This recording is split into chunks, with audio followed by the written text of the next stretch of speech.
Resumamos brevemente lo que vimos la última ocasión y era, digamos, este contraste, este pasaje del paganismo al cristianismo, ¿no? Donde se veían envueltos algunos conceptos cuya semántica, o sea, cuya carga significativa varió considerablemente, ¿no? Entre ellos vimos ya la cuestión del cuerpo, el corazón, la persona, su historia y su respectiva contingencia. Pero nos falta uno y que adquiere una posición central y es la cuestión de las emociones, ¿no? Este es, dijimos, lo que íbamos nosotros a exponer a partir de hoy, porque constituye uno de los puntos de fricción más serios, digamos, incluso intelectualmente más desafiantes, tanto para el contexto pagano de ese momento como para la aparición cristiana, digamos, para la elaboración del cristianismo. ¿Por qué? ¿Por qué la cuestión de las emociones fue precisamente un punto de fricción bastante intenso entre el paganismo y el cristianismo? Porque para el concepto filosóficamente culto, es decir, académico, ¿no?, de Dios, era esencial que Él se mantuviera al margen de la emoción, que fuera un Dios, sabemos que estamos hablando de una elaboración filosófica, que no tuviera nada que ver con las cuestiones emocionales. ¿Por qué? Porque las emociones en general, ¿no?, o las pasiones para el contexto pagano eran consideradas como algo bajo. O sea, podemos decir que son consideradas como algo inferior. Y por lo tanto no era lógicamente compatible con el concepto de Dios que se está elaborando o que se ha elaborado en términos cultos filosóficos, ¿no? Y que por ello no tuviera nada que ver con ellas y que fuera más bien apatez, o sea, que fuera un Dios sin emociones, un Dios impasible, no sometido a las presiones de lo inferior, en este caso a las emociones. Entonces, la tremenda dificultad residía en conectar al Jesús de la cruz, que se manifiesta gritando de dolor y sufriendo y padeciendo hasta lo indecible, con ese Dios definido a partir de la apatía. Este es, digamos, como uno de los puntos centrales de fricción. De hecho, fue uno de los motivos por los que los arrianos se negaban determinantemente a identificar a Cristo con Dios. Recordemos que para los arrianos, que fue como una herejía muy fuerte de estos tiempos, lo fundamental era mantener la pureza del concepto filosófico de Dios. Entonces, digamos brevemente, para los arrianos, lo mismo que para los académicos filosóficos, Dios no podía sufrir. Ese era el punto. Dios tenía que estar exento de cualquier tipo de padecimiento inferior. O sea, no podía identificarse a Dios con algo bajo. Por ello, los arrianos lo que hicieron es aceptar que Jesús era verdadero hombre, un hombre iluminado, por decirlo así, un hombre inspirado, pero que no era Dios. Esta es la postura arriana. Para los arrianos, precisamente, el punto era cómo aceptar que este Dios esté sufriendo en una cruz y que esté padeciendo de esta manera. Podemos decir que entonces lo que en efecto los arrianos no están dispuestos a aceptar es el abandono de este concepto filosóficamente culto de Dios, de un Dios en este sentido apático, ¿no? Y además todo lo anterior, del 1 al 5, el cuerpo, el corazón, la historia, la contingencia, etcétera, solo tiene sentido en 6. O sea, el contexto de la creencia de que el ser más alto es un ser personal, no solo en el sentido de que poseía agencia, sino también en el sentido de que sea capaz de comunión. Entonces, esto era algo vital, ¿no? ¿Qué es lo que se ponía en juego? No solo, vamos a decirlo así, la naturaleza divina de Cristo, en el sentido arriano, sino también el hecho de que a partir de que Dios tuviera esta realidad emocional, vamos a decirlo así, esta realidad afectiva, entonces se pudiera vincular profundamente con los hombres, con sus criaturas, y en especial a través precisamente de la vía dolorosa, ¿no?, del sufrimiento humano, que hubiera una conexión íntima, profunda y radical con los hombres mismos. De hecho, vemos cómo las definiciones de la Trinidad de San Atanasio y los padres capadocios, sabemos que son San Basilio, San Gregorio de Niza y San Gregorio Nacianceno, por ejemplo, conceden una posición central al uso de esta idea. O sea, para ellos lo fundamental es la koinonía. Ese, digamos, tanto para San Atanasio como para los capadocios, lo fundamental es la cuestión de la koinonía. O sea, la koinonía significa comunión de comunidad. O sea, que realmente Dios ha comulgado con los hombres en carne, o sea, se ha vuelto realmente hombre, sin dejar por ello de ser Dios. Y es esto lo que ha establecido una verdadera comunión de comunidad, ¿no?, con cada uno de los seres humanos, con cada uno de los agentes humanos. Y especialmente podemos decir con cada uno de los seres encarnados, ¿no?, los hombres. Y en este caso, el nuevo sentido de la hipóstasis que desarrollaron los capadocios y que ya no se traduce ni entiende como sustancia, sino como persona, formaba parte de la nueva teología, pues la sustancia filosófica es impersonal, genérica, no concreta y apática. Entonces, lo que vemos es que cuando se habla de hipóstasis, por ejemplo, ya no se traduce netamente como una sustancia, como si se tratara de una sustancia abstracta, genérica, que no tiene ningún tipo de vínculo o relación con lo humano.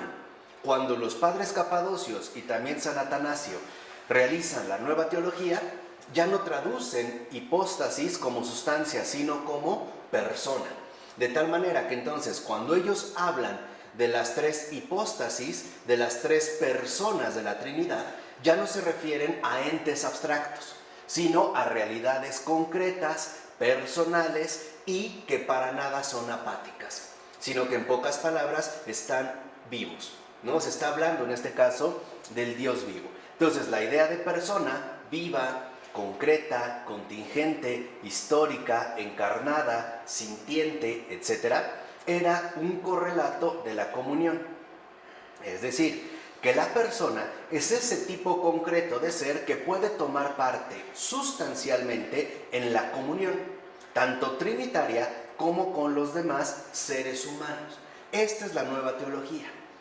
Si en algo destacaron los padres capadocios y San Atanasio, sabemos que San Atanasio era considerado el campeón de la fe y que de hecho fue el que, aportó el término de homousios, ¿no? O sea, el consubstancial.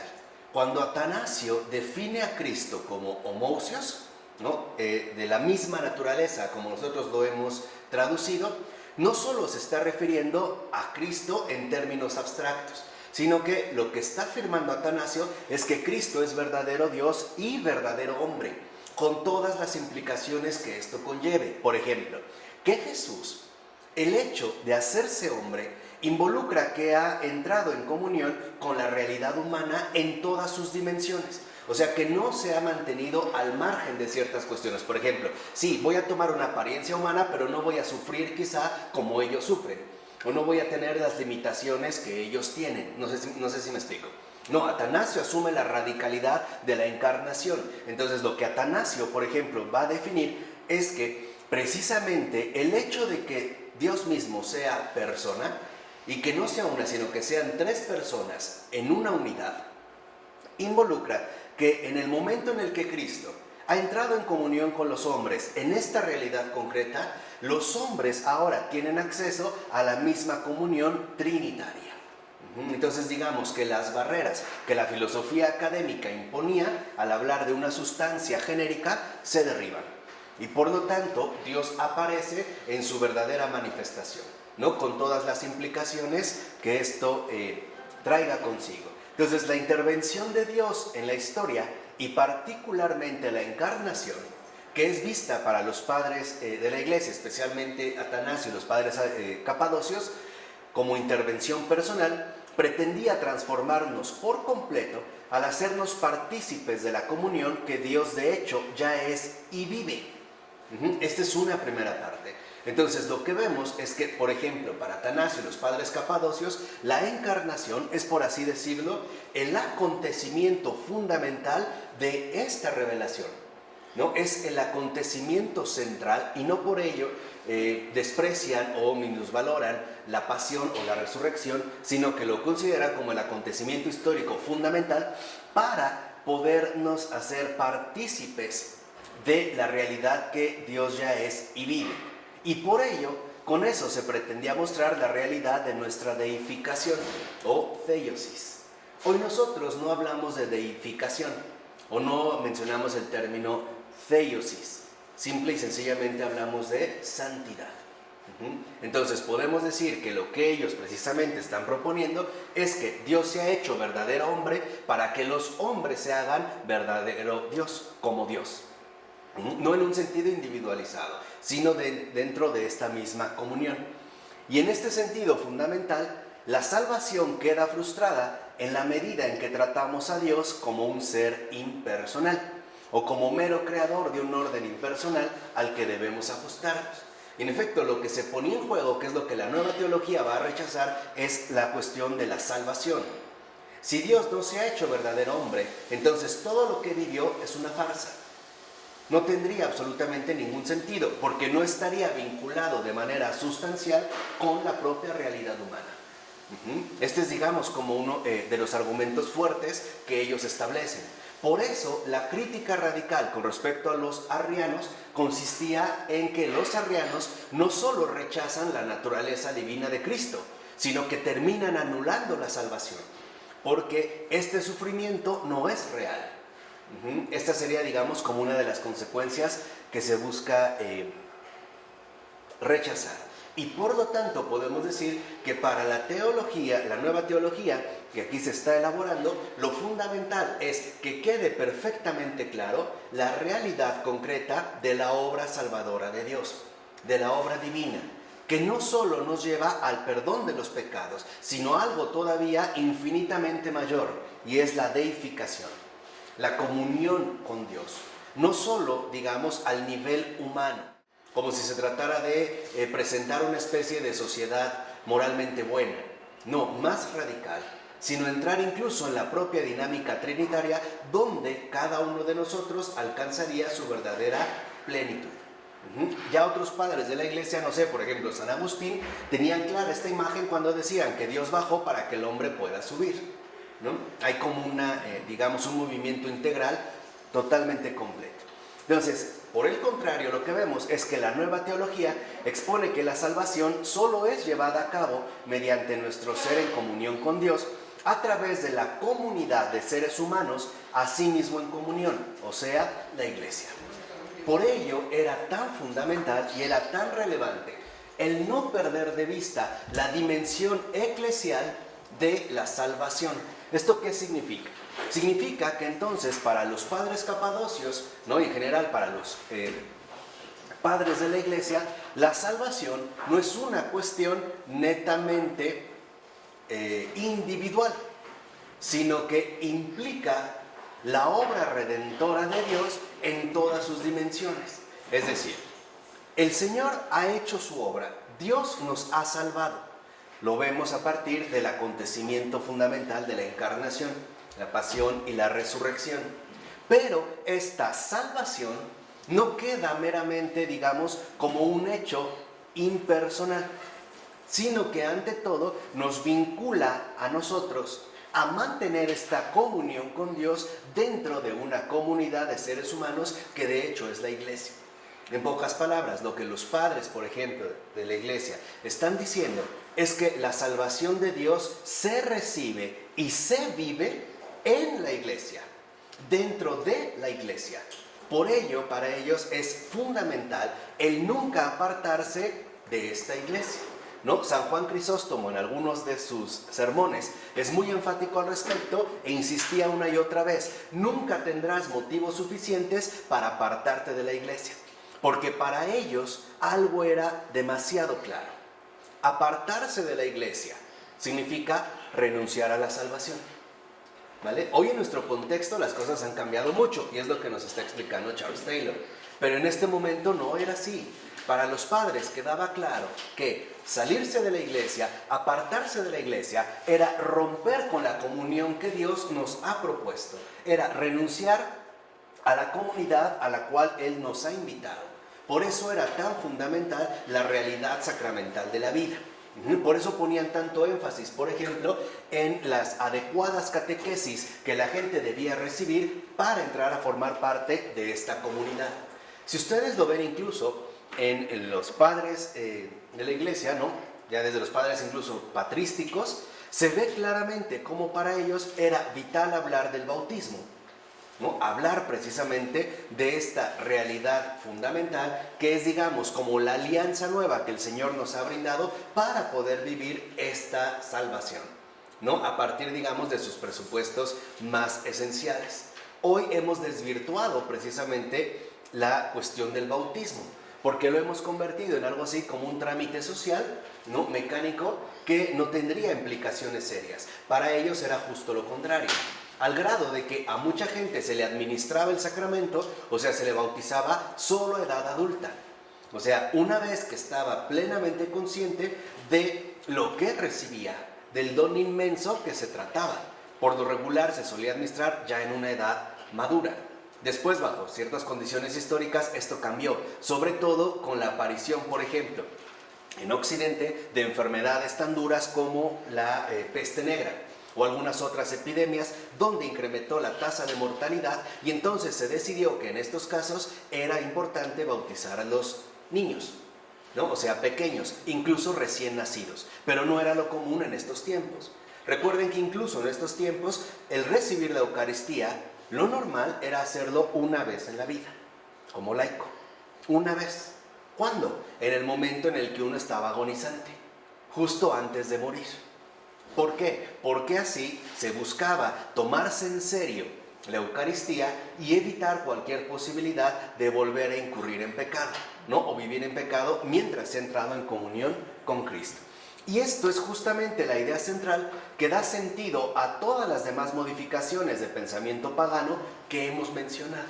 Entonces, podemos decir que en realidad la nueva teología ha modificado por completo, ¿no?, el desarrollo del pensamiento pagano, filosófico, académico, a partir de establecer que el centro concreto en el cual la salvación se ha dado y en la cual se tiene que recibir y por lo tanto fecundar es la iglesia. Para los paganos no había algo así en este sentido concreto. La eclesía, recordemos que es también un término griego, significaba la asamblea de los que han sido convocados. Entonces, hoy le podríamos llamar que era una especie de reunión en la cual se convocaba una eclesía, una asamblea, para discutir determinados problemas o temas importantes para la polis. Pero para nada había adquirido la dimensión de iglesia, es decir, la dimensión de la acción salvadora de Dios. Por eso les vuelvo a repetir, aquí lo radical es que en la nueva teología se pone ya claramente al descubierto que la salvación no es posible sin la iglesia. O dicho de otra manera, que la iglesia es la salvación concreta que Dios nos ofrece precisamente al entrar a formar parte de la comunidad de los creyentes, ¿no?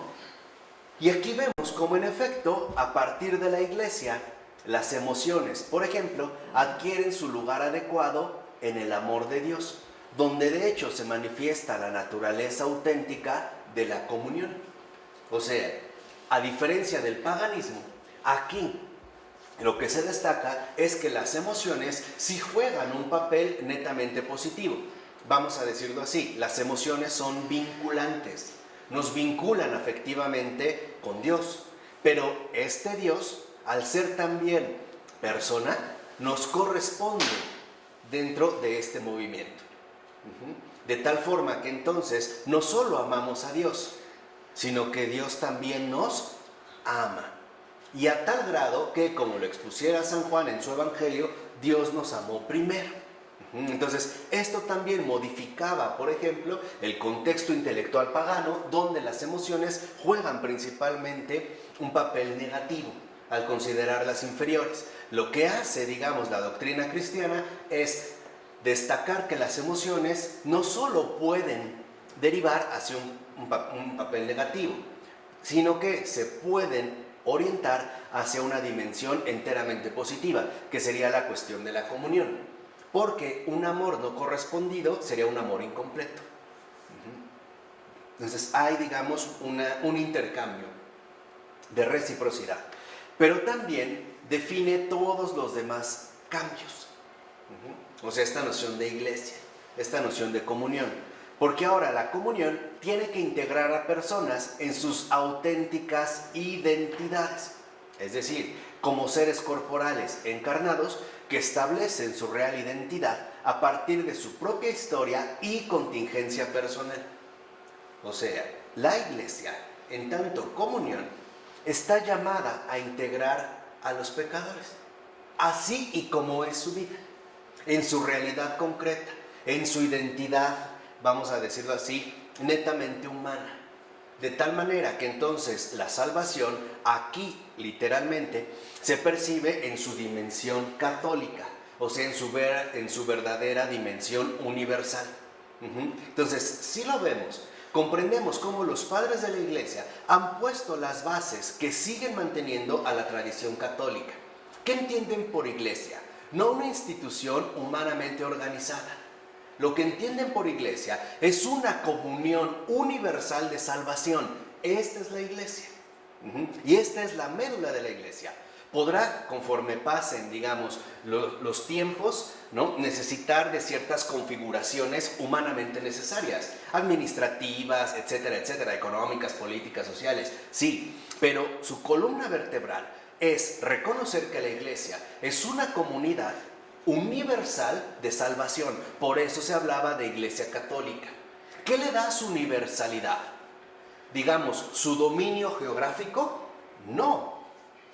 ¿La Iglesia es católica porque está en cualquier lugar del mundo? No, porque en ese caso, por ejemplo, un McDonald's también sería católico, ¿no? Por poner un ejemplo. O Microsoft. No. ¿Qué le da su catolicidad? La inclusión de cualquier persona en cualquier lugar. Esa es la catolicidad. Esa es la católica. Esto es algo que no podemos olvidar. Y eso es algo que, por ejemplo, alguien tan extraordinario como Henri de Lubac no se cansó de insistir. Por eso Henri de Lubac hizo grandes estudios de nuestra tradición cristiana. Y lo que nos recuerda, les vuelvo a repetir, es que la Iglesia es, ante todo y sobre todo, la comunión universal de salvación. Y por ello la Iglesia empieza a ser asumida cada vez más en un rango materno de adopción, de filiación. Y de ahí no va a ser nada complicado que entonces la Iglesia adquiera este perfil materno que de hecho María ya posee. Por eso, ¿no?, ya desde tiempos muy tempranos se empezará a identificar a la Iglesia con María, la Iglesia como madre, la Iglesia que recibe e integra a cualquiera de sus hijos, independientemente de su circunstancia de vida. Este es también el llamado a la salvación. Esta es la primera misión que Jesús le da a sus apóstoles. Cuando va y les dice, prediquen el Evangelio, ¿no?, en todas partes del mundo, hasta los confines del mundo, lo que está diciendo es, anuncien esta comunión universal de salvación. ¿Me explico? De tal forma que entonces lo que vemos es que la Iglesia, la comunión, es el instrumento de salvación que el Señor nos ha querido dar. ¿Para qué? Para entrar a formar parte de esta comunidad que en efecto está llamada no solo a alcanzar la salvación, sino ante todo a entrar en el núcleo más íntimo de Dios, o sea, en el amor de Dios. Esto es lo vital. Por eso les decía, a veces uno de los errores que se cometieron era interpretar, y lo vimos ya anteriormente con Charles Taylor, interpretar la cuestión católica en términos meramente legalistas, o sea, en términos de castigos y recompensas, o de salvación y condenación.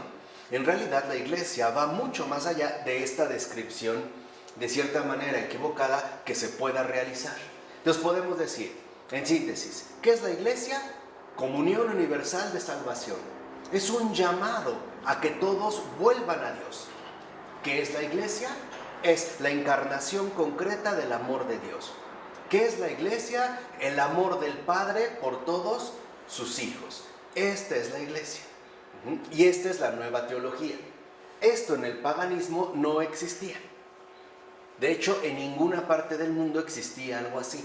Y esto va a ser también fundamental para entender la verdadera salvación que Dios nos ofrece. Por eso ahora podemos entender un poco más por qué no es casual que a lo largo de toda la historia de la era cristiana, ¿no?, lo que llamamos usualmente el después de Cristo, lo que se busque destruir o lo que se busque anular, denigrar, ultrajar, etcétera, sea la Iglesia Católica. Porque es obvio que si uno queda arrancado de la Iglesia, uno queda despojado de esta salvación, que era lo que vimos hace un momento. No es casual. Si ustedes revisaran con calma, por ejemplo, todas las herejías que se han dado, verán que al final su propósito es uno. Digamos como que hacer a un lado a la Iglesia. Sí, seguir creyendo en Dios, pero no en la Iglesia. Hasta asumir esta formulación más reciente en el siglo XX, ¿no?, donde se hablaba de que Cristo sí, Iglesia no. Pero rechazar la Iglesia es rechazar la salvación, es rechazar la obra redentora de Dios. Por eso, si lo vemos, sobre todo en las grandes herejías medievales, en efecto, el propósito es romper esta comunión. ¿Por qué? Porque entonces esto implicaría el hecho de que no entremos en comunión con Dios, que no estemos en la comunidad de amor que Dios quiere para sí mismo, o que Dios ha convocado, que Dios ha formado para sí mismo. Por eso vemos cómo, literalmente, ¿no?, el que establece la iglesia es Dios mismo. Y Jesús se lo dice a Pedro, ¿no? Tú te llamas Pedro y sobre esta piedra edificaré mi iglesia. ¿Vale? Este es el llamado. Sí queda claro, porque ahora es un punto extremadamente importante para recuperar esta dimensión. ¿Sí queda ya claro? Bueno. ¿Cómo ves el deísmo y materialismo moderno contra la iglesia? Ahorita aquí lo vemos, ¿no? Entonces vemos cómo el concepto central que da sentido al conjunto es el de comunión, o amor, o iglesia, que define tanto la naturaleza de Dios como nuestra relación con Él. Y esto es vital. ¿Por qué? Porque hoy, al parecer, cuando hablamos de iglesia, nos olvidamos de que la iglesia también nos habla, nos manifiesta la naturaleza misma de Dios. Más bien lo entendemos como una especie de asociación humana que busca llegar a Dios, cuando no entendemos que en la iglesia ya está Dios, que ahí está Dios manifestándonos este amor. ¿De acuerdo? Entonces, cuando, por ejemplo, ¿no?, los padres de la iglesia se habla de iglesia, es sinónimo, era lo mismo que hablar de amor o que hablar de comunión, o hablar de ágape, que hablar de Dios. Entonces es fundamental que nosotros volvamos a recuperar esta verdadera catolicidad, que no es precisamente idéntico al catolicismo. Vamos a decirlo así, cuando hablamos a grandes rasgos de catolicismo, lo que estamos hablando muchas veces es de una especie de estructura dogmática que tiene sus respectivas prácticas o praxis creyente. O sea, lo reducimos, el catolicismo, a ciertos preceptos. En cambio, la catolicidad de lo que nos habla es de la realidad viva de Dios, que en efecto está vigente, operante en la iglesia. Por eso era tan vital, como les digo, no apartarse de la iglesia. Por eso, si un hereje se apartaba de la iglesia, el primer llamado que se le hacía era a arrepentirse por todo lo que conllevaba, por todo lo que implicaba. No solo que él quedara fuera, sino el hecho de que se exponía a arrastrar a muchos tras de sí, a sacar a muchos de esta comunión, o sea, a sacarlos finalmente de la iglesia. ¿De acuerdo? Vemos que no obstante, en la época moderna, se ponen en cuestión dichos cambios a través de nuevas interpretaciones de todo el conjunto que van desde el deísmo hasta el materialismo ateo moderno. O sea, ahora, por ejemplo, vemos cómo hay una postura concreta en el cual el deísmo lo que dice es muy simple en realidad. Sí, podemos creer en Dios, es más, debemos creer en Dios, pero un Dios conceptual, un Dios racionalmente elaborado, no el que se nos da a partir de la revelación. Vamos a decirlo en términos más concretos, un Dios sin iglesia, ¿vale? Un Dios que quede ahí como idea, una noción de Dios, una mera noción, nada más, sin una realidad concreta, que en efecto nos deje racionalmente tranquilos y que incluso nos ayude a ser moralmente mejores. Ese es en el caso del deísmo. Pero si no hay iglesia y todo se queda en una mera idea, los materialistas ateos modernos, o sea, el círculo que gira en torno a la ilustración radical, como por ejemplo el Barón de Holbach, Lametrier, Meslier, y que de hecho el papá de todos ellos es Spinoza, lo que van a decir de manera muy concreta es algo también muy sencillo de fondo.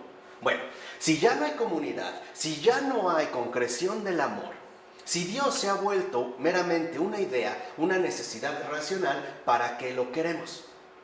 Ya no es necesario. Si sigue siendo entonces únicamente una especie de lujo que los hombres han elaborado, pues entonces no lo necesitamos. Podemos seguir nuestra propia línea de vida, ilustrada, educada, civilizada, ya no solo sin la iglesia, sino incluso sin el propio Dios, ¿no? Este sería, digamos, como el camino en el que se abordan ambos bandos. ¿Sí? ¿Vamos? Estas interpretaciones, en efecto, ofrecen una imagen muy distinta del orden humano, ya que suelen describirlo en términos de un orden normativo. ¿Qué significa un orden normativo? Un conjunto de reglas morales o normas para regir la convivencia de los hombres, ¿no? Este es a grandes rasgos el orden normativo, o como punto final del desarrollo histórico, que en tanto cuerpos en un mundo material avanzan hacia modalidades de vida en común en las que se respeta sobre todo nuestra individualidad. Y en este caso, lo importante es que el orden humano está basado en la noción de sujetos libres con derechos propios. Entonces, si hay una carencia, si la iglesia ha sido dejada de lado y por lo tanto ya no hay esta comunidad universal de salvación, entonces se tienen que elaborar nuevas alternativas para que la vida humana siga su marcha. Se puede hacer a través de dos formas, como formas típicas. Uno es el deísmo, que nos impone entonces un orden normativo, ¿no? Es este Dios elaborado racionalmente o en términos racionales que nos da, por así decirlo, consejos para lograr ser buenas personas e incluso buenos ciudadanos, ¿no? Gente socialmente respetable. Pero por otro lado, por ejemplo, en el caso del materialismo ateo, lo que se considera es que si todo es material, si el mundo es pura materia y nosotros somos pura materia, o sea, si somos en este caso, por ejemplo, puros cuerpos, ¿no? Y de ahí que, por ejemplo, alguien como Lametrier escribiera como su hombre máquina, lo que terminan haciendo es que en realidad no hay alma, no hay nada espiritual, no hay nada que no sea justamente material. Y por lo tanto lo que nosotros llamamos psique no es más que el conjunto de reacciones y vinculaciones químicas o secreciones corporales que tenemos. De tal forma que entonces, si morimos, absolutamente todo se acaba. Algo similar se hizo en términos recientes. Por ejemplo, se empezaba a hablar de que el alma o la vida interior de una persona, como no tiene referencias inmateriales, o sea, como todo es material, pues hay que darle una referencia material. ¿Dónde la encontraron? Pues en el cerebro.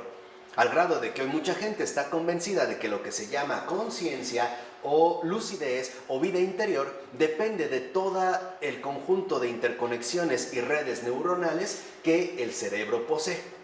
Y así se reduce a este materialismo. Entonces, dentro de esta línea, por ejemplo, lo que se proponía es que, no hay más que materia, y como ya nos dijeron que la materia no se crea ni se destruye, solamente se transforma, pues no hay más que mutaciones, ¿no? De esta misma realidad material, pero con una diferencia.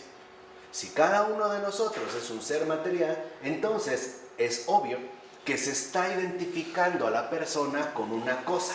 ¿Y la voluntad? O sea, el hombre máquina no tiene voluntad. No. Se mueve en base justamente a estos mecanismos, ¿no? Que digamos como estos motores maquinales, de los cuales ciertamente depende. ¿Y quién abrió la puerta para este tipo de interpretación? Descartes.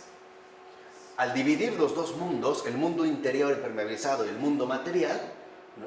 Como algo totalmente ajeno, Al final, lo que muchos van a decir es, bueno, ¿por qué tendría que haber estos dos mundos si los podemos reducir a uno solo? Un mundo netamente mecánico. Acuérdense que es el tiempo en el que la mecánica, o sea, los procesos de causalidad, etcétera, etcétera, etcétera, se empiezan a desarrollar cada vez más. Pero, les vuelvo a repetir, en este caso ahora también resulta que el orden humano va a estar basado en un nivel teórico en la noción de que somos libres, autónomos, independientes y bajo la otra noción de que poseemos derechos propios. O sea, cada quien está, por así decirlo, protegido en base a sus propios derechos individuales, que se redactaron ya de manera formal, vamos a decirlo así, de manera histórica, a partir de la Declaración Universal de los Derechos Humanos. Y no es casual que por eso también le den el título de universal. ¿Lo ven? O sea, busca ser como un sustituto de esta comunidad divina. Claro, expuesta en términos seculares. Entonces lo que hacen es, para que veamos que no estamos tan desamparados, pues bueno, nos vamos a tener que asignar determinados derechos. Pero estos derechos, a su vez, no son algo verdaderamente propio del hombre. Si uno le piensa un poquito, uno puede ver que son pseudo derechos, casi propios, pero no. Al grado de que si uno comete una infracción, entonces uno se vería privado de este derecho. ¿A qué voy? Todos tenemos derechos a ser libres.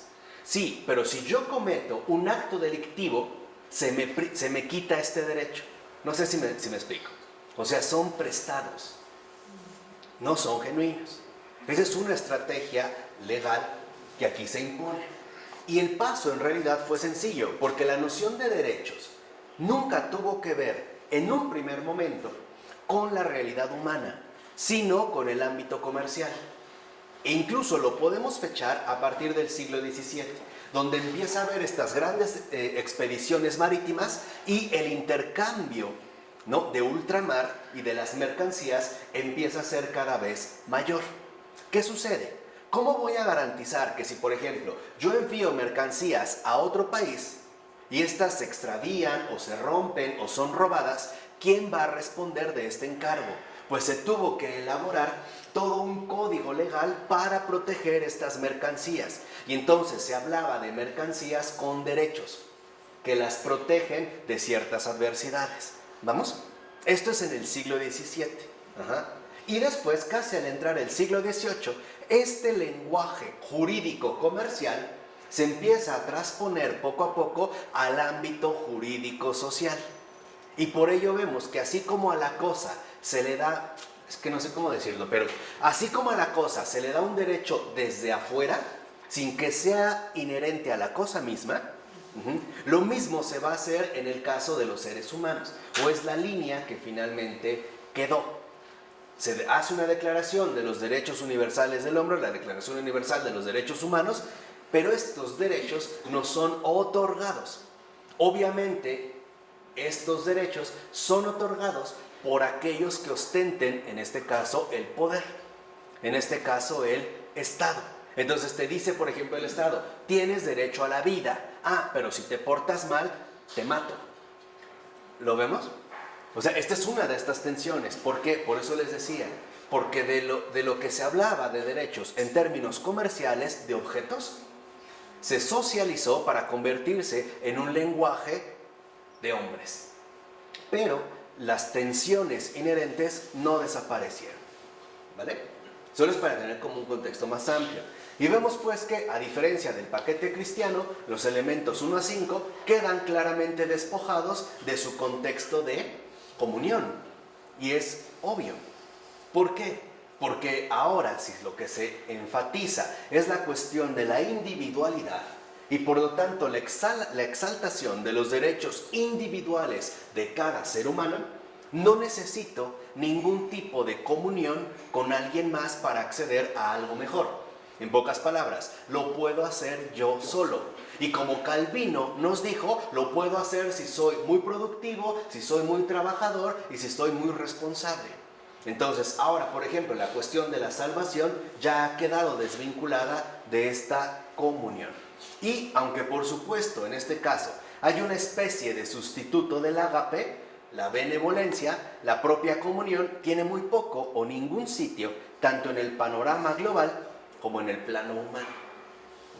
Podemos decir que es justo ya en el siglo XVIII, a partir de la Ilustración, que la noción de comunidad, o sea, la noción de que estamos vinculados en términos sustanciales, queda prácticamente omitida.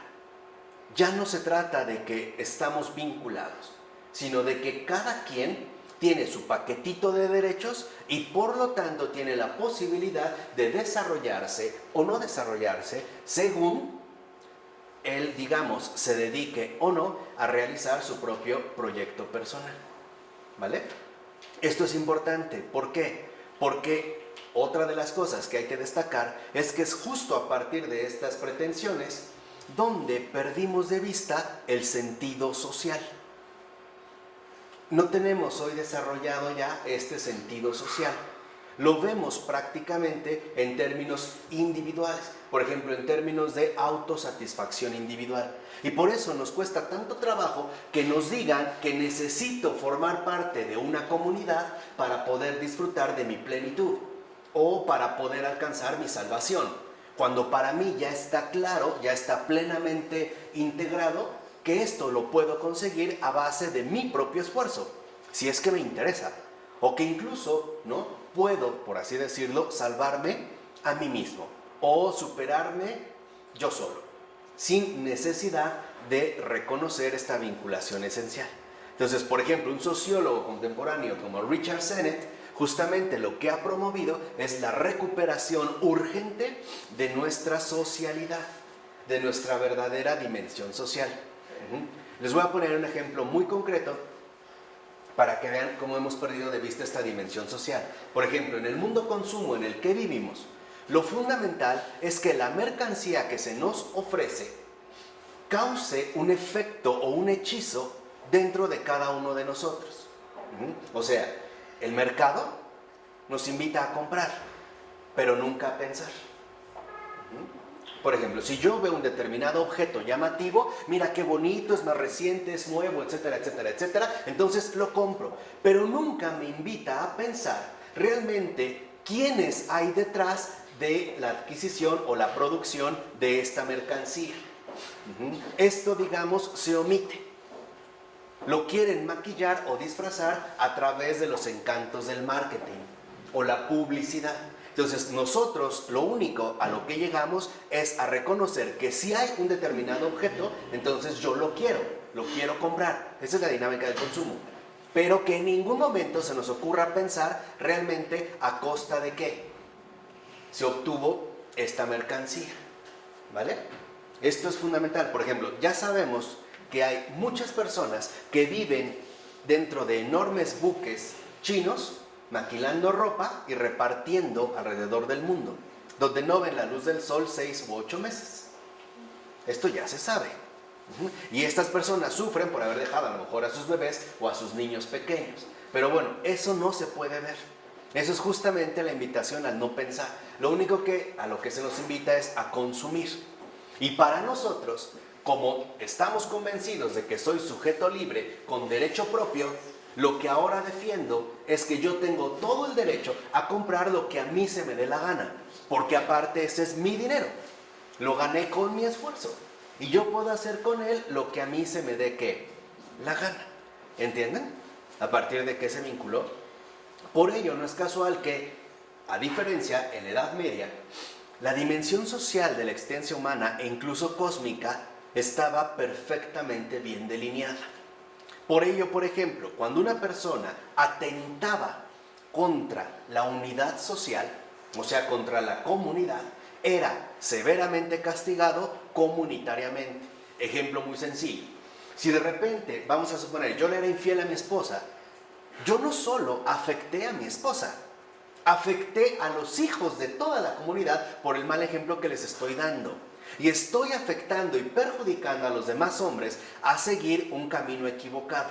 Por eso a mí me podían sacar, digamos, a la plaza central, a que fuera reprendido por toda la comunidad. Me podían aventar comida, o dar patadas o cachetadas. ¿Por qué? Porque se tenía una conciencia clara de que cuando uno falla, a todos nos perjudica.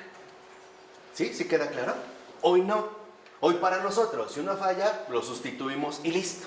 No se nos invita a pensar todas las implicaciones o consecuencias que esta determinada falla puede tener. Sobre todo cuando el mundo está tan inestable en situaciones particulares como la política. Por ejemplo, el fallo de un señor presidente de cualquier país puede afectar a millones de personas.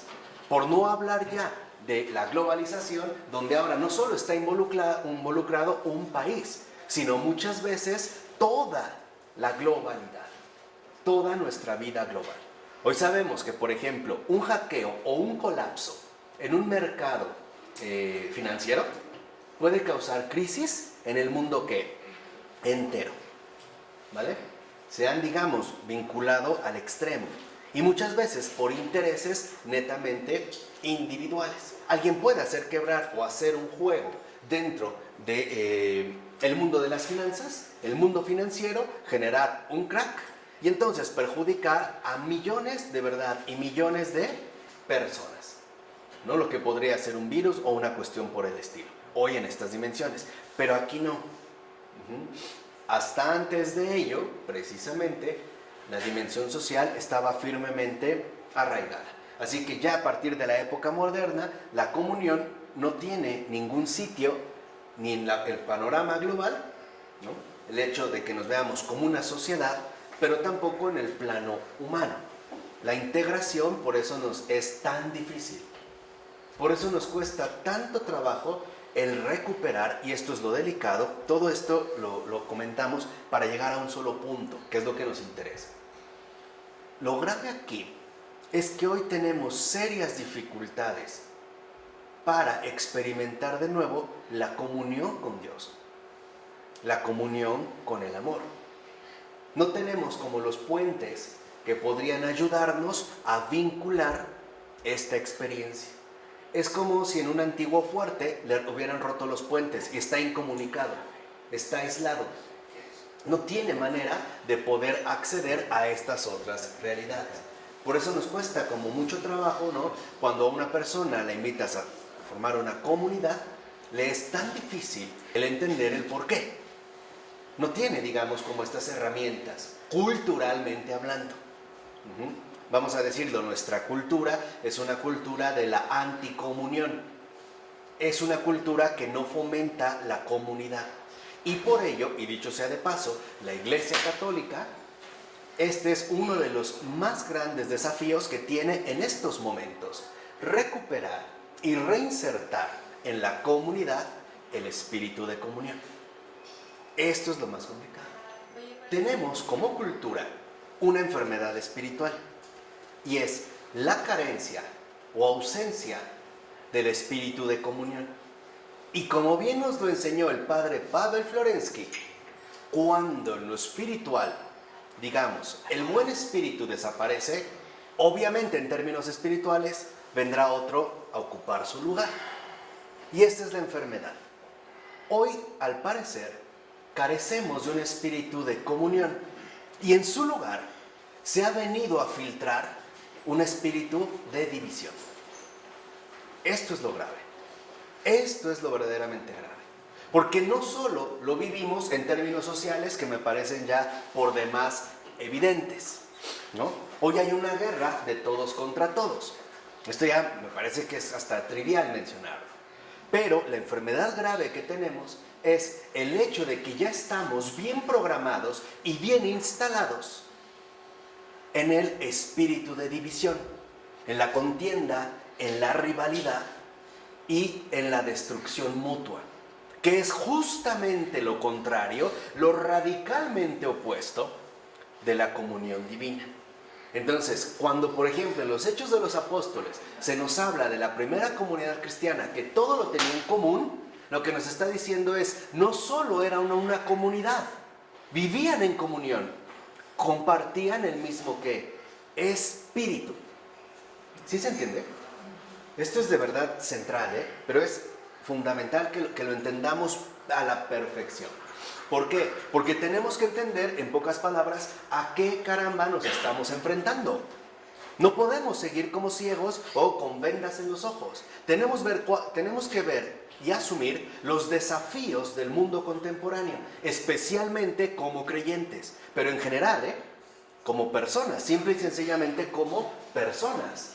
Hoy vemos cómo el espíritu de división es justamente lo que rompe cualquier tipo de comunidad.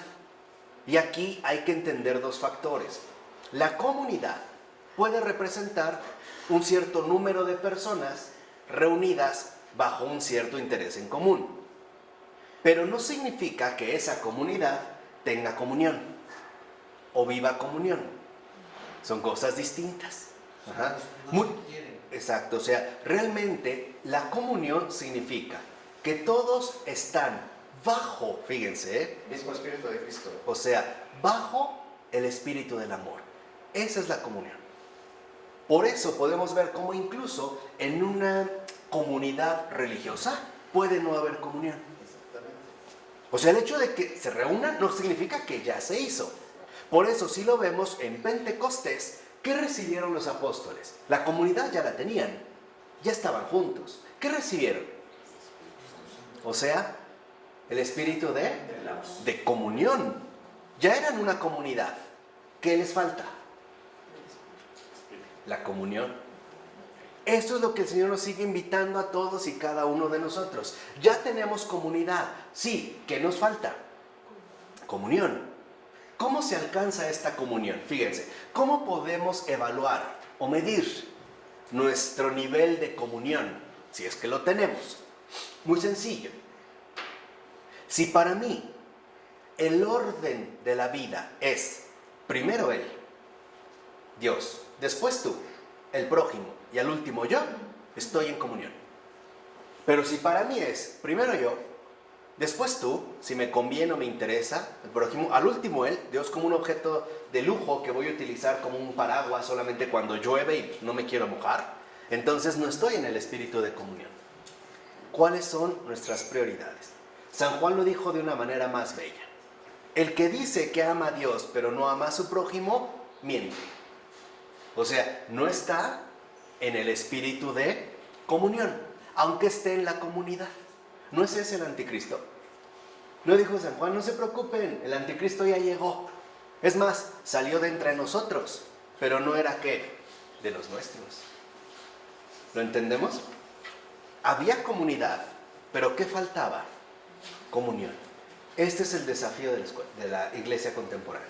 Y de hecho, no solo crean que se reduce a la iglesia, es de hecho uno de los desafíos centrales de la sociedad contemporánea. ¿Por qué si no? En realidad, como nos dijo claramente René Girard, que en paz descanse, esto va a acabar muy mal. Tenemos que atrevernos a pensar lo peor. Y ahora entendemos a partir de qué. A partir de qué, cuáles son, digamos, como las carencias, ¿no? Entonces, la comunión con Dios, en este caso en concreto, entendida como relación transformadora, desaparece por completo del mapa. Ya no necesito que me transformen, ya tengo mis derechos, ¿no? Soy libre. Y esto trajo consigo la aparición moderna de un orden impersonal sin Dios. Vamos a decirlo así, en términos sociales más concretos, sociológicos más concretos. Si ya no está la comunión con Dios, entonces ahora lo que se impone es yo primero. Primero yo. Este es el lema del espíritu de división. Este es el lema fundamental, lo que anuncia la trompeta, que anuncia al espíritu de división. Y como dice Taylor, esto fue evidente en primer lugar en el orden cósmico natural, ya que ahora se presentaba un universo gobernado por leyes causales, todo lo que sube tiene que bajar, etcétera, etcétera, etcétera, abiertamente insensibles a los significados humanos. O sea, el universo funciona de manera mecánica y no tiene nada que ver con la realidad humana. Y por eso el universo era indiferente a la manera de una máquina o mecanismo insensible. ¿Quién fue el primero que lo empezó a plantear en términos insensibles, en términos de maquinaria, es decir, en términos de mecanismo? ¿No fue Copérnico? ¿No fue ya el que la era un sistema literalmente mecánico? ¿Y no después también Galileo seguía esta misma línea? Y no por eso la iglesia le llamó la atención y le dijo, a ver, ven, tu teoría cósmica es muy buena, pero ¿te has puesto a pensar en las implicaciones que esto lleva? ¿Que esto conlleva? La separación del orden natural del orden humano, el hecho de que veamos al universo como algo que se rige por sus propias leyes y que no tiene ninguna relación sustancial con cada uno de nosotros, no es casual. Realmente recuperemos un verdadero también espíritu crítico, es decir, un verdadero espíritu histórico, a la luz de la verdad. Quitémonos la pereza intelectual. Y si hay que leer mucho, leamos. Pero por favor, sacudámonos la mediocridad. Yo les dije, no, ya basta de mediocridad. De verdad, eso ya es lo que el Señor menos quiere, ¿eh? Comprometámonos al fondo, de manera radical, en todos los ámbitos. Recuperemos y redignifiquemos el significado de palabras como renuncia o sacrificio, que hoy en día tanto nos hacen falta. Pero es fundamental, no es casual, no es arbitraria. La iglesia ha cometido errores, sí, pero no se equivoca. En el fondo no se equivoca, porque al plantear un universo de este tipo, las consecuencias eran claras. El hombre queda desvinculado de su entorno cósmico y entonces empieza a abrir una brecha cada más donde se verán como realidades el universo y el hombre completamente ¿qué? Ajenas. ¿No es lo que nos llevó a la actual crisis ecológica? ¿No es lo que nos llevó a final de cuentas a la actual crisis ambiental? A no reconocer que si afectamos la naturaleza nos afectamos a nosotros mismos. ¿No viene desde aquí? ¿No estaba ya apuntalado desde aquí? Por eso Michel Henry escribe un librito como La barbarie, donde explica esta especie como de separación, de obligar o entender un universo en términos objetuales, como algo allá afuera que no tiene nada que ver conmigo. Entendemos el universo como una serie de leyes que trabajan de una manera mecánica, ¿no? Como una máquina que nada más está haciendo siempre lo mismo, esa es su ley, y que en último término no tiene nada que ver conmigo.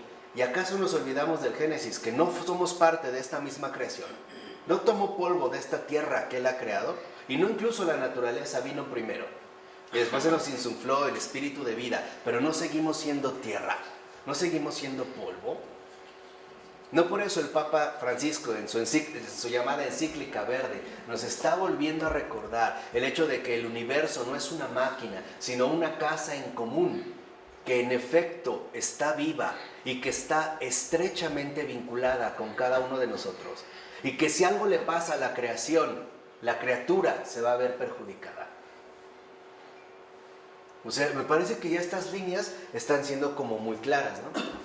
También Papa Juan Pablo II dice que el centro del universo y del cosmos es la cruz. Que la cruz es el centro del cosmos y de todo el universo.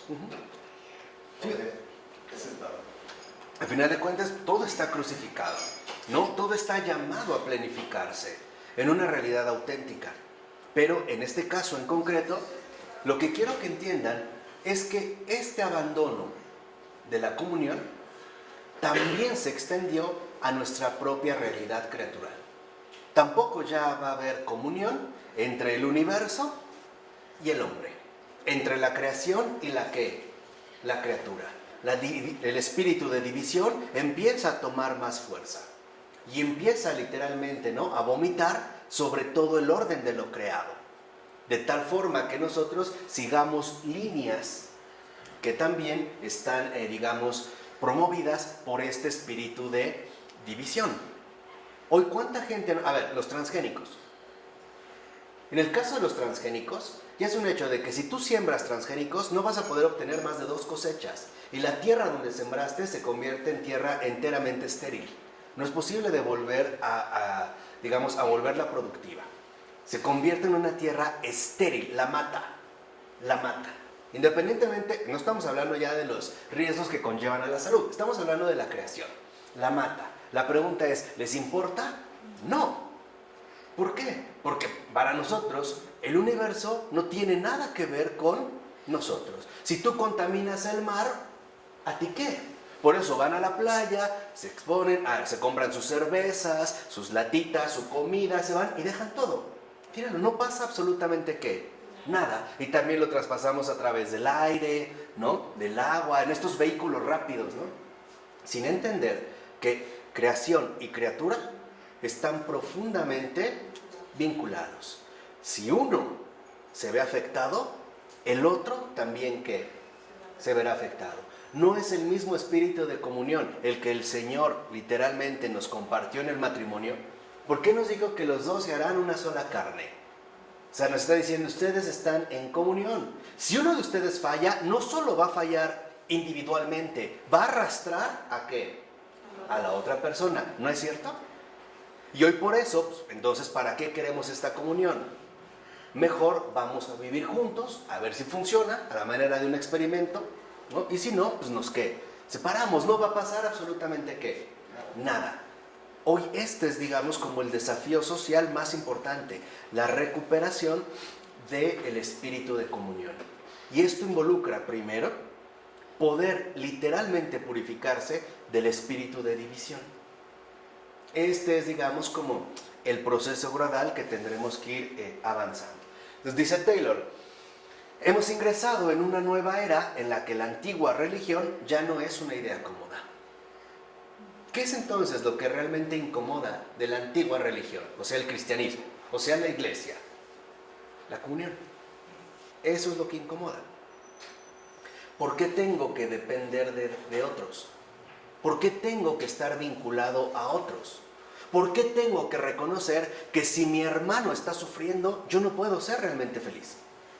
¿No es mejor cegarse, cerrarse en su mundo individualizado, desvinculado, impermeabilizado, atomizado y hacernos fantasías de que en realidad todo va bien mientras yo estoy bien? ¿Que todo lo demás, en último término, no importa? ¿O no es relevante? ¿No sería una postura más cómoda? También el miedo al amor. Sí, claro, que es la exigencia de la comunión. Entonces, y esta idea, ahora no cómoda, era básicamente la siguiente. Fíjense, aquí está resumido muy concreto. La comunión reside en la conversión de Dios a través de Cristo, en una relación personal transformadora con sus discípulos, y más allá de ellos, en otras relaciones que finalmente se ramifican a través de la iglesia, logrando abarcar a toda la humanidad en su conjunto. Y Dios mismo establece así la nueva relación con nosotros, amándonos de un modo que no podemos amarnos los unos a los otros sin su ayuda. Y por eso cita Taylor a Juan 15, ¿no? Dios nos amó primero. El alma de esta nueva relación, que si se dan cuenta es una relación de comunión, es una relación de integración. El alma de esta nueva relación es el ágape, que nunca, y esto es fundamental, que nunca se puede entender simplemente en términos de un conjunto de reglas. Pórtate bien, no sé qué, o sea, no se puede entender ni reducir a un orden enteramente normativo, sino que más bien, ¿no?, debe de entenderse como la ampliación de un determinado tipo de relación que se extiende cada vez más hacia afuera, lo cual da a luz una sociedad que no se basa en la semejanza de sus miembros, como la ciudadanía o el parentesco, o sea, en el orden igualitario, sino que cristaliza en una red de relaciones de ágape, el amor de Dios, siempre nuevas y distintas, lo cual sería una obra, ¿no?, humana. Si yo impongo un régimen democrático y lo que digo es que todos somos iguales, suena bien, pero también hemos rechazado la posibilidad de que el otro sea más grande y mejor que yo, ¿o no? No solo se establece una base igualitaria, que es buena, sino que se anula cualquier pretensión de supremacía. Entonces, si está anulada esta supremacía del otro, que sea más grande que yo, que sea más valioso que yo, que importe más que yo, entonces el prójimo no puede ser primero. ¿Sí se entienden un poco las implicaciones? Entonces el prójimo nunca puede adquirir una cualidad de peso, ¿no? Nunca puede adquirir, digamos, superioridad sobre mí y sobre los demás. A final de cuentas, nos hemos quedado con la idea moderna de que todos somos, ¿qué?, iguales. O sea, nadie puede ser mejor. Y aquel que lo intente, entonces le vamos a decir que es un déspota altanero que está rompiendo las reglas básicas de nuestra ciudadanía. No es un buen ciudadano. no entra a formar parte de nuestro orden normativo, ¿no? Por eso es que para nosotros también esta noción de grandeza, de reconocimiento de grandeza del otro, de que el prójimo sea más importante, está como borrada también de nuestro mapa. En contraste con ello, las sociedades no eclesiales, por así decirlo, están unidas mediante códigos. En primera instancia, códigos legales para regular la convivencia exterior, pero también por códigos éticos para establecer normas, obligaciones y prescripciones solamente internos. Entonces, como no hay ágape, como no hay esta relación transformadora de Dios, ¿cómo caramba nos vamos a organizar? Pues mediante códigos. En un primer momento, mediante códigos legales. Y para ello, otra vez, entra en juego el lenguaje jurídico de las mercancías del siglo XVII. Si tú te metes conmigo, entonces te van a sancionar. Esto es en el ámbito jurídico, ¿no? Vamos a decirlo así, de afuera. Pero de dentro, también para que haya una regulación, vamos a aplicar determinados códigos éticos. Por ejemplo, pórtate bien, haz tu tarea, no sé qué, no sé qué, no sé qué, para que nuestra sociedad se pueda conservar en paz. Por eso la modernidad determina, como en el utilitarismo y el poskantismo, lo que un agente humano debe hacer de ciertos criterios éticos de regulación. Y por eso el cristianismo está absolutamente fuera de lugar. Porque para la forma de vida más elevada, la santidad, no se puede explicar ni realizar en términos de reglas éticas. Siendo buena persona, nunca vas a ser un santo. Nunca, ¿eh? O sea, si tú realmente te esfuerzas en ser buena persona, nunca vas a ser un santo. ¿Por qué? Porque la santidad hunde sus raíces en una relación personal con Dios que sobrepasa toda medida y posibilidad humanas. E incluso la ruptura de estos éticos, estos códigos, tanto éticos como legales. Ahora bien, uno de los rasgos más atractivos de la modernidad para una ética del código o de la ley civil o de lo que debemos hacer y obviamente no hacer, consiste en que puede ofrecer una visión del agente humano como alguien enteramente libre, es decir, autónomo. ¿Qué se entiende en términos modernos por autonomía? No estar sometido a las constricciones incómodas de la autoridad. Y aquí está un rasgo vital. La comunión involucra el reconocimiento primario de la autoridad. ¿Quién mantiene la comunión? La iglesia. Entonces la iglesia es una ¿qué? Autoridad. Pero aquí esto ya no gusta, porque con esta idea precisamente moderna de alguien enteramente libre, pues entonces todo lo que nos pueda sonar a autoridad, ya vimos en primer caso en comunión y ahora autoridad, nos resulta sumamente incómodo, por no decir repulsivo. Por eso hoy muchas personas deciden, por ejemplo, no casarse porque piensan que es una imposición de autoridad, que no lo necesitan. Que no lo necesitan, que simple y sencillamente pueden organizarse en base a sus propios códigos de convivencia, ¿no? Para los utilitaristas, por ejemplo, tal libertad se basa en lo que los seres humanos quieren y no en demandas impuestas desde el exterior, o sea, el rechazo de la heteronomía. Para el utilitarista, cuyo paladín es John Stuart Mill, la cosa es muy clara.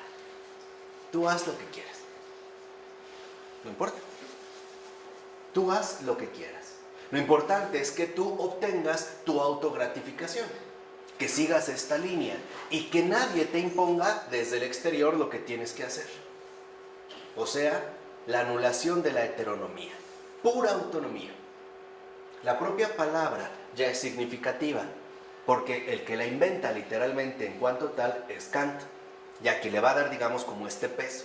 Y viene de autos, propio, y nomos, que es ley. Entonces, autonomía significa ley propia. No hay ninguna autoridad superior que a mí, y en términos humanos. Entonces, cada uno es su propia ley, ¿vale? Por otra parte, por ejemplo, para Rousseau y Kant, la propia naturaleza de la ley consiste en el hecho de ser autoimpuesta. Para estos dos últimos, la ley es aquella manifestación de la máxima racionalidad que aquel que quiera ser civilizado debe autoimponerse. Debe, digámoslo así, de integrarse a este tipo de propuesta de ley. Por tanto, se puede apelar y convocar a todas estas formas de orden impersonal, lo natural, lo político, lo ético, para que alcen la voz al unísono contra el cristianismo y su interpretación de Dios como agente personal. Aquí, digamos, se están ya como poniendo los elementos para protestar contra el cristianismo. De hecho, puede decirse que hay determinada idea de la dignidad humana, propuesta entre otros por Kant, que parece imposible de conjugar con la fe cristiana, ya que el cristianismo nos considera necesitados tanto de salvación como de gracia.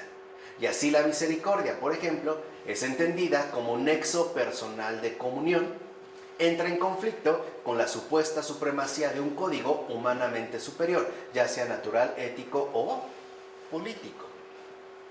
Somos autosuficientes. Estamos bien. No necesitamos de algo que venga a complementarnos. Y en este caso, la dignidad humana es básicamente entendida en términos de autosuficiencia. Y por eso el cristianismo no parece compatible con ella.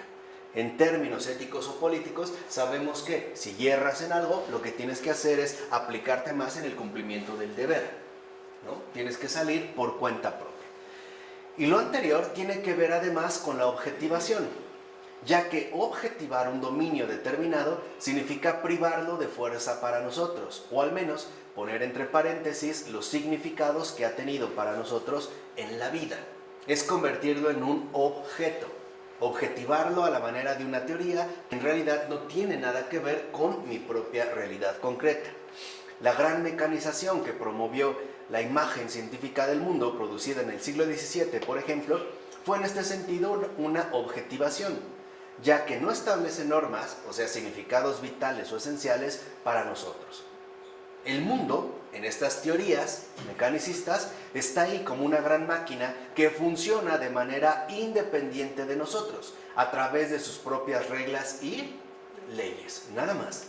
Y entonces la objetivación va de la mano de la desvinculación. Y a través de la objetivación nos situamos al margen de un determinado espacio de significados vitales y por ende vinculantes. Y este tipo de retirada es justo la desvinculación. Nos volvemos netamente espectadores, ¿no?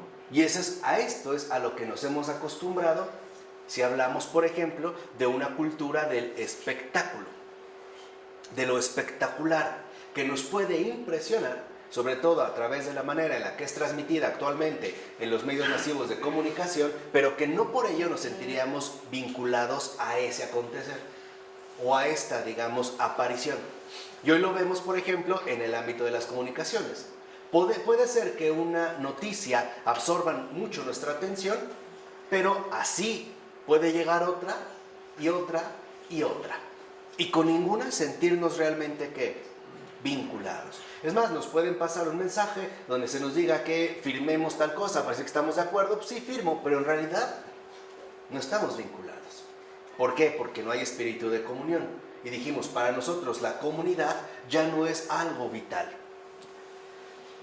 Y en este sentido, Descartes todavía nos lleva más lejos que la mecanización de la imagen del mundo, ya que nos conduce a retirarnos de los significados correlativos de nuestra existencia en tanto agentes encarnados.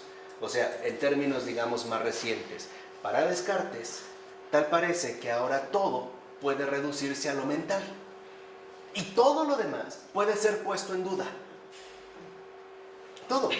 Puede ser que esté soñando, que no sé qué, que el otro existe, no existe, pero la certeza está en mí. Y entonces todavía, digamos, nos lleva más lejos, porque el locus, o sea, el lugar ontológico real de todas las posibles experiencias, se encuentra para Descartes en la mente. Lo cual no solo implica una retirada del campo de los significados cósmicos, sino también del propio cuerpo, y por tanto de toda tradición y autoridad social, o sea, lo que se conoce como atomización monológica. Es justo esta retirada la que le permite decir a Descartes, pues vamos a empezar de cero. O sea, como si toda la tradición anterior no sirviera absolutamente ¿qué? Para nada. Vamos a crear nuestro propio mundo, y además va a ser un mundo interior, un mundo subjetivo. Todo lo objetivo puede ser puesto en duda, pero nuestro pilar ya es subjetivo. Y entonces no podemos asumir las verdades que hemos aprendido fiándonos de los demás, sino que debemos generarlas, cada uno por sí mismo, en un proceso de razonamiento cierto a partir de ideas claras y distintas, es decir, autogeneradas. ¿No es este el método cartesiano? A ver, alguien me dijo que Dios existe. No me puedo fiar de lo que me dijeron. Tengo que yo encontrar precisamente esta afirmación a partir de un proceso de razonamiento. O sea, cada quien va a ser, ¿no?, su propio generador. Cada uno es su autocreador. Cada uno va a generar sus propias ideas. Somos seres que generan su propio ¿qué? Mundo. Somos generadores de mundo. Y esto es otra de las herencias ¿Qué pasó de Dios? cartesianas. Pues lo utilizaba más bien como un recurso para su argumentación. Él decía que sí, Dios existe, que es bueno, pero que Dios estaría en una línea como más allá de lo que podemos pensar y que Dios sería como esta idea que estaría por encima de todos. Pero ante todo, para Descartes, Dios es la garantía de que no me estoy equivocando. O sea, es como lo que garantizaría que mi razonamiento no es equivocado. Pero no es el Dios de la revelación ya. Sigue siendo un Dios como autogenerado, ¿no? Como un Dios, en este caso, idea. Este poderoso modelo generalizado de desvinculación es transmitido en el avance de la modernidad, no sin disputas, con un alto poder implícito de atracción.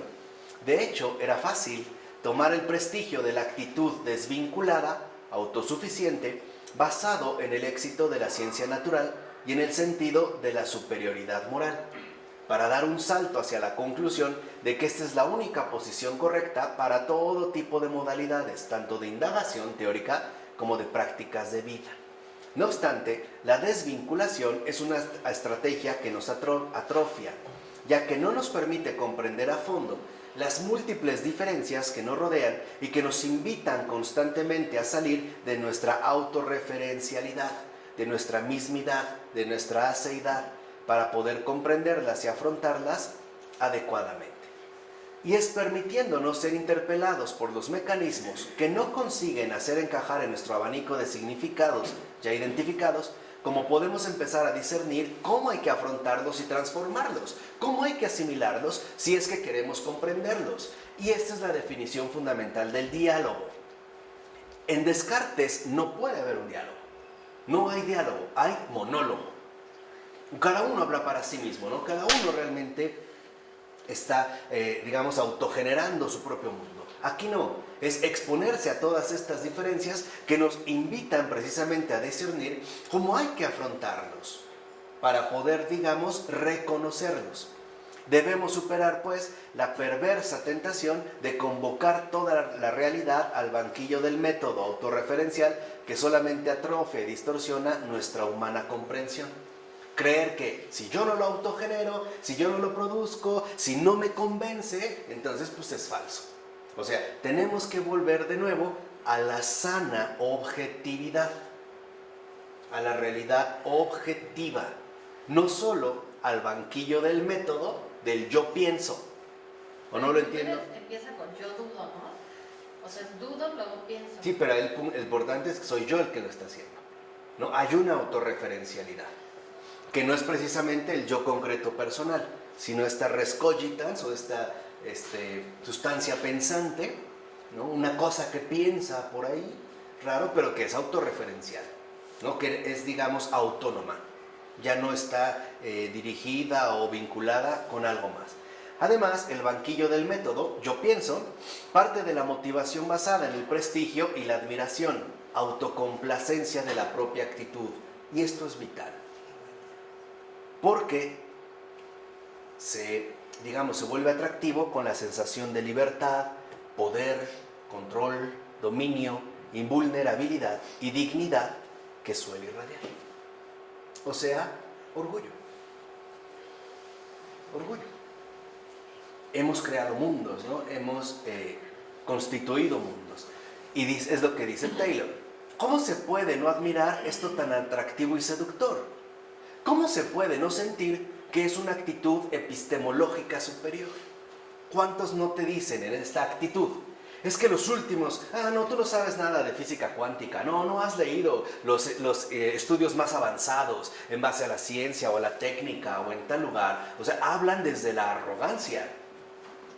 Y esto es difícil de resistir, suponer que estamos justamente en una actitud superior que los demás gusanos mortales no son capaces de entender, ¿no? Y dice, solamente se puede superar a través de una inteligencia humilde y dócil ante la superioridad de lo trascendente. O sea, ¿la vida de qué? De fe. Esta autosuficiencia, esta actitud de arrogancia viene promovida a partir de la anulación de la trascendencia. No hay autoridad. Yo soy mi propia autoridad. Yo soy mi mundo, ¿no? Yo he creado ¿qué?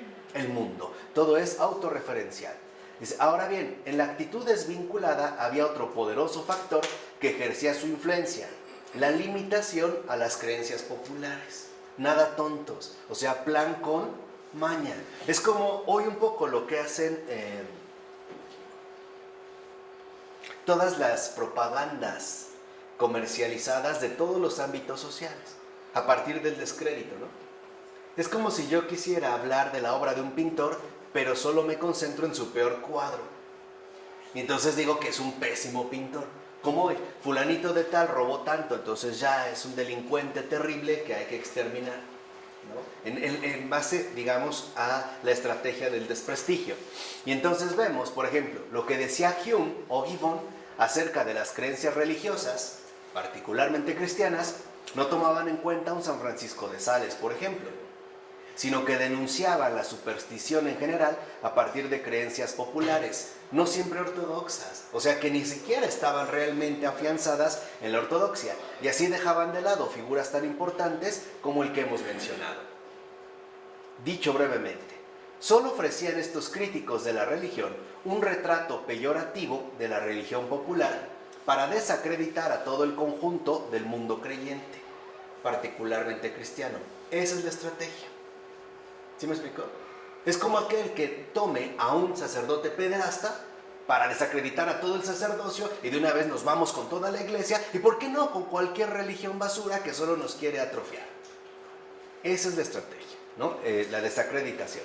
Además, las concepciones de una sociedad humana, como aparecen en Adam Smith o Adam Ferguson, que atraviesa varias etapas de desarrollo y crecimiento, esta imagen tan risible de que éramos cazadores, recolectores, después agricultores, comerciantes, hoy tecnólogos, ¿no? En las tecnópolis, en las megalópolis, como ya les gusta decir toda esta situación extraña, fomentaban asimismo la idea de que prácticas culturales, desarrollos sociales de épocas diferentes, también debían cambiar las modalidades de religión.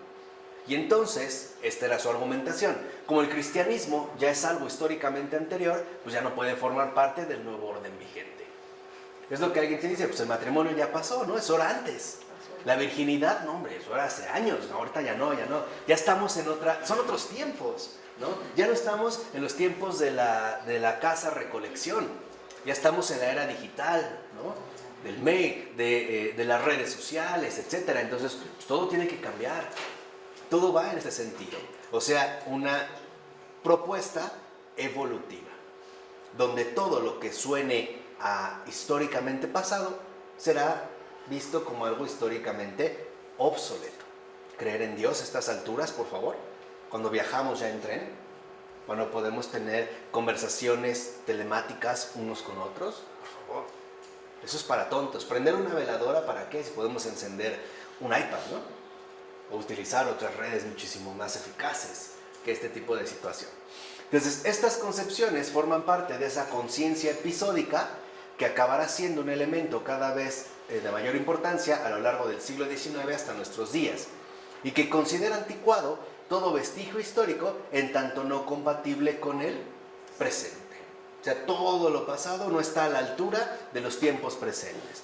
La idea en este caso es que la superioridad de nuestra actual perspectiva y condición sobre otras formas históricamente anteriores, por ejemplo la medieval, forma parte esencial de lo que define tanto el avance alcanzado como la superación con respecto a esas formas anteriores.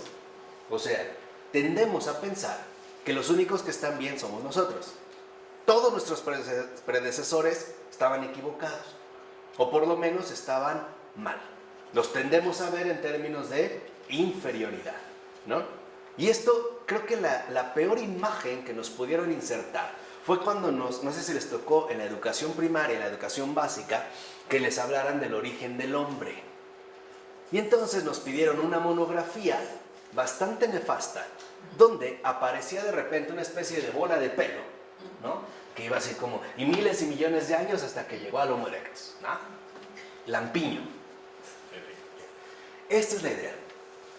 Nosotros en el presente estamos erguidos, pero si volteáramos hacia atrás, ¿están qué? Esa es la actitud de arrogancia.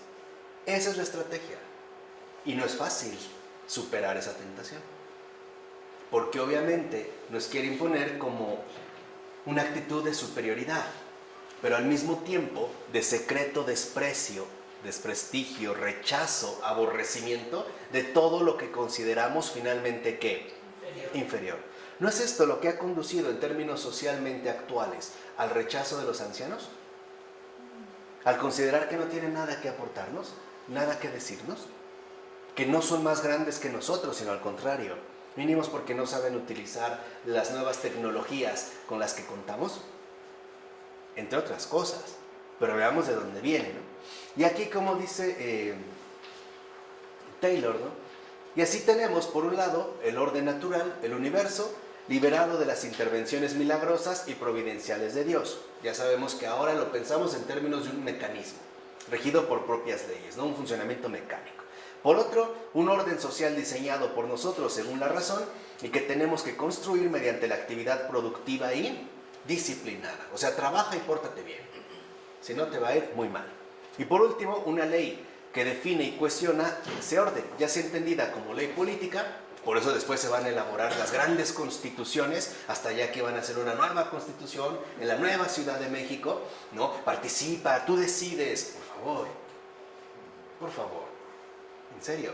No, a veces es lo que quieren maquillar para hacernos creer que fueron realmente elecciones democráticas y con ello finalmente tener una legitimación de todas las porquerías que realizan. Digo, no hay que ser tan tontos, ¿no? Como ellos lo suponen. Bueno, o como normas éticas, ¿no? Códigos racionales de comportamiento que para nada apelan a una relación con Dios y por extensión de los unos con los otros. Entonces, este desplazamiento hacia lo impersonal se puede apreciar en otro desarrollo del siglo XVIII que se prolonga en el XIX y que, en efecto, paralela y solapadamente, desde con el deísmo, se produjo una deriva hacia el unitarismo, que también hay que reconocer. El unitarismo, como el arrianismo en que se inspira, se puede considerar una tentativa, por ejemplo, de conservar la figura central de Jesús, pero rompiendo con los lazos de las principales doctrinas del cristianismo históricamente ortodoxo, ¿no? Vamos ahora a autogenerar la propia realidad de Jesús. No vamos a creer en lo que nos han dicho. Vamos ahora nosotros a pensar, ¿no? Decía Kant, atrévete a pensar. Esa es la ilustración, ¿no? Supera esa infancia, ese pasado bajo, ¿no? Esa bola de pelo de la cual vienes para que adquieras tu altura en la época, ¿no? Dice, para el unitarismo, lo importante de Jesús no es que inaugura una nueva relación con Él y entre nosotros, a través de restaurar y transformar nuestra relación con Dios, o sea, la comunión con el Padre. Eso para ellos ya no importa nada. Más bien, para el unitarismo, eso no es lo que la salvación puede significar. Fíjense. Lo que supone, más bien, es nuestra vía de acceso a principios de conducta racionales en el derecho, política y la ética, y nuestra adquisición de la capacidad de actuar de acuerdo con ellos. En este caso, entonces, el papel de Jesús es el de un maestro que brinda preceptos y ejemplos a seguir. De hecho, su importancia reside en ser un pionero que sirve de inspiración para lo que posteriormente llamaremos ilustración. Y para esto no necesita ser divino, ¿verdad? No se necesita ser divino. Ese es el unitarismo. De hecho, mejor que no lo fuera. Fíjense a este grado, ¿no? De hecho, mejor que no lo fuera. Si pretendemos conservar el concepto de un orden impersonal independiente que Dios, en su sabiduría, ha establecido, tanto para la naturaleza como para la sociedad humana. Por supuesto, la encarnación difuminaría los contornos de todo esto. ¿no? Tendría que conservarse, digamos, en esta lejanía. Entonces, los miembros de esta confesión se encontraban entre las élites sociales de los disidentes de Inglaterra y de Estados Unidos de Norteamérica, que han adoptado e interiorizado con más éxito el ethos racional y disciplinado definido por un código. Y esto promovía una versión domesticada, o sea, sin misterio, del cristianismo, para que se ajustara a las nuevas exigencias del código promovido. De hecho, se va a escribir un libro, Cristianismo sin misterio, en esta línea de los unitarianos, ¿no? Es un modelo. No sé si alguna vez vieron uno de estos nefastos libros que circulan por ahí de un tal Eduardo Schure llamado Los Grandes Iniciados. Y son modelos a seguir, ¿no? Buda, Confucio, Jesús, Zoroastro, no sé, o sea, son estos modelos a seguir a partir de los cuales debemos de recuperar estos códigos, ¿no? Y el resultado del unitarismo fue descrito resumidamente por George Tyrrell, un sacerdote católico y estudioso que por ironías del destino fue acallado porque el papado herméticamente cerrado de Pío X le consideraba un modernista. Y Tyrrell tenía razón. Para Tyrrell, ¿sí se pronuncia así? Tyrrell. Bueno, para Tyrrell, esta concepción se las arregló para descubrir, fíjense. Ahora, dentro de esta concepción elaborada, resulta que en un moralista encontramos un visionario, un profesor, un profeta. El siglo XIX en el siglo I, o lo natural en lo sobrenatural. Cristo era el hombre ideal, el reino de los cielos, la humanidad ideal. Igual que la presuposición racionalista se había esforzado por mostrar que los elementos milagrosos del Evangelio eran espurios, así la presuposición moralista expulsó todo menos la moralidad moderna. Eso en solitario era la sustancia, la esencia del cristianismo. Da un resumen del unitarismo. Lo que estaba haciendo este estudioso católico era denunciar las posturas fundamentales del unitarismo. Y no lo escucharon. No le pusieron en este caso anterior. Ahora, habría una religión, un cristianismo, fundada en la realidad que solo se basa en la naturaleza, o en la razón, o en la moral. Y por eso se vuelven superfluas todas las formas de relación personal entre el Creador y las criaturas. Por ejemplo, fidelidad personal, formulación de peticiones a través de la oración, el involucrar a Dios en nuestro acontecer de vida, etcétera, etcétera, etcétera. Todo eso prácticamente queda dejado de lado. Además, como es fácil de descubrir, esta religión no necesita revelación, pues el autor de semejante orden no podría rebajarse a comunicar aquello que la razón virtuosa en solitario, a la cartesiana, puede encontrar y descubrir. ¿Para qué? Si tú lo puedes descubrir por ti mismo, ¿no? Desde un punto de vista optimista de las capacidades originales de los seres humanos, esta debe haber sido la primera religión de la humanidad. Fíjense cómo van aumentando el argumento, ¿no? Entonces lo que dicen es, la cual quizá fue distorsionada o degenerada por fuerzas siniestras que se aprovecharon de la ignorancia de los hombres no instruidos y que corresponden con la brujería sacerdotal. O sea, en pocas palabras, ¿quién tuvo la culpa de que se aprovecharan de la ignorancia del pueblo, de las masas no instruidas, de la mayoría? Pues la iglesia. O sea, la iglesia es la gran mentira de todo esto. La que ha venido a contaminar y a perjudicar nuestra razón, doblegándola por tantos siglos, hasta que por fin nuestros libertadores ilustrados nos volvieron a devolver la luz, ¿no? Nos metieron nuevamente en el camino correcto que va hacia adelante. De ahí que debamos alejarnos de tal brujería sacerdotal, o sea, hay que alejarse de la iglesia, para volver de nuevo a esa sencilla y común religión humana. Es muy seductor, ¿no? ¿A cuántos no arrastró? ¿A cuántos? ¿A cuántos no nos sigue también tentando? No nos sigue por lo menos sonando atractivo. A partir de tales afirmaciones, solo se requiere una transposición más para llegar a adoptar el registro de la no creencia absoluta, aquí sí ya, en este registro de la no creencia absoluta expuesto, por ejemplo, por Lamaitre, o no sé si se pronuncia o no,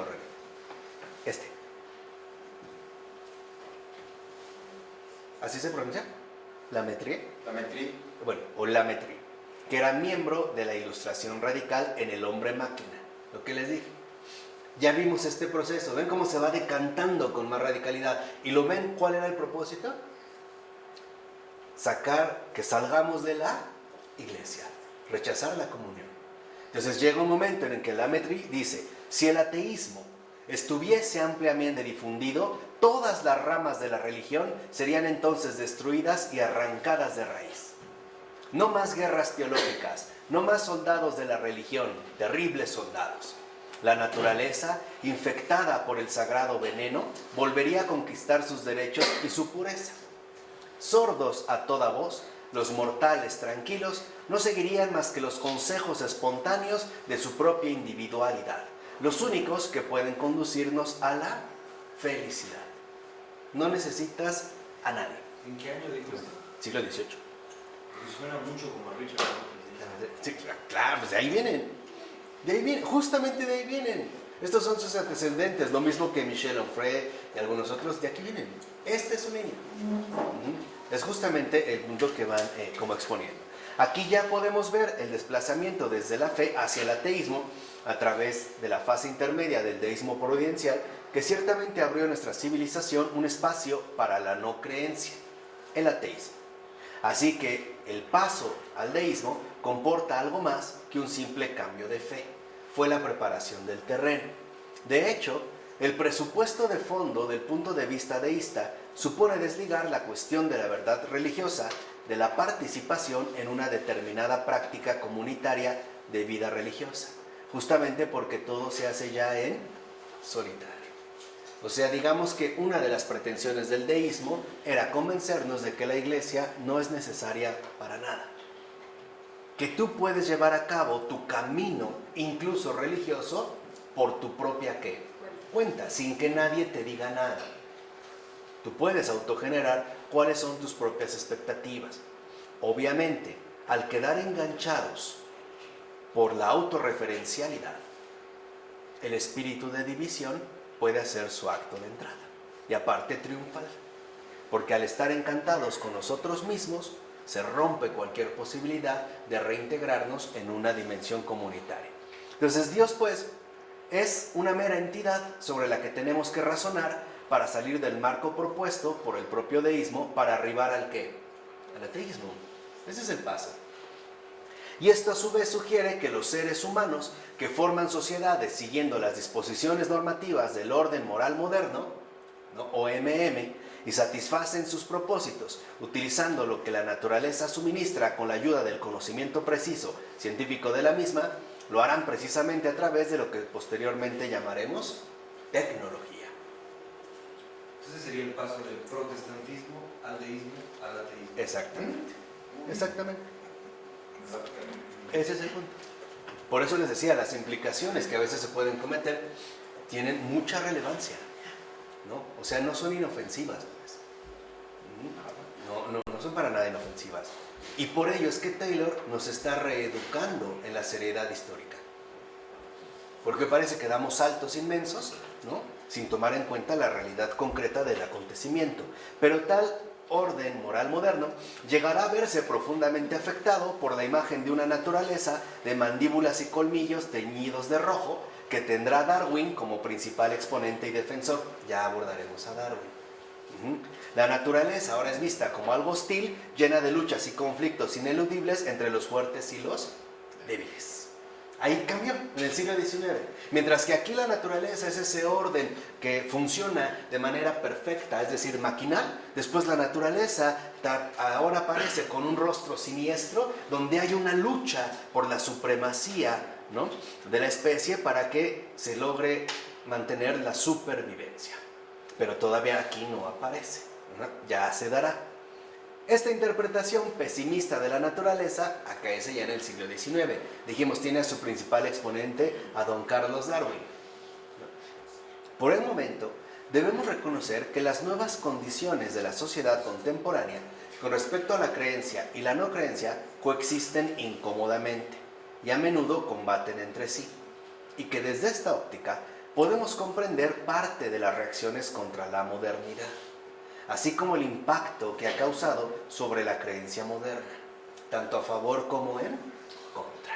Con esto hemos terminado el volumen 1. En teoría ya tuvimos que haber leído el volumen 1. Vamos con el volumen 2, que está todavía mejor en algunos puntos, porque se va a concentrar en el siglo XIX y siglo XX, y ya lo más contemporáneo. Pero a partir de aquí creo que sí ya podemos tener una visión más general de cómo hemos llegado a esta situación, y que nos da luces para asumir una postura seria, una postura que está a la altura de los tiempos, no solo como creyentes, como personas, como sociedad. Este es, digamos, como el propósito. ¿De acuerdo? Vamos a dejar así. En nombre del Padre, del Hijo y del Espíritu Santo. Amén.